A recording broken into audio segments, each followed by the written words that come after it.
उद्यमी ओडिशा एमएसएमई कार्यक्रम बहु आडंबर सह होउछि।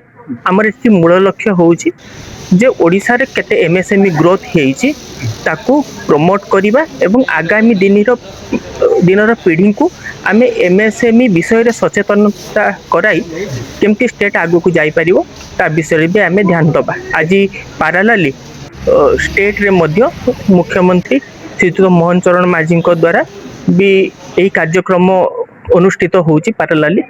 तो कटक जिल्ला रे मध्य आज ग्राउंड ब्रेकिंग सेरेमनी 5टी यूनिट रो होउछि। आउ आज एटी स्टेट मेरीटाइम होउछि म्यूजियम जोब्रा ठारे जो अछि जिला शिल्प केंद्र कटक तरफ आज भी ए प्रोग्राम टी आरंभ होइतिला शुभारंभ हैला। एटा 5 दिन धरी चलिबो।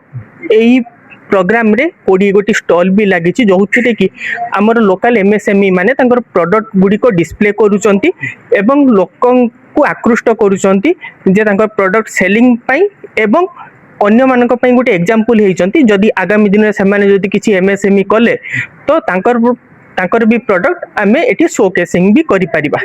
तो आज फास्ट दिन रे कि हमर जहा रहितला क्रेडिट लिंकेज ऊपर स्टेट बैंक रो रीजनल मैनेजर आज हमर चीफ गेस्ट हिसाब रे जॉइन करतिले आउ से भी मध्य ए प्रोग्राम को इनागुरेशन कले।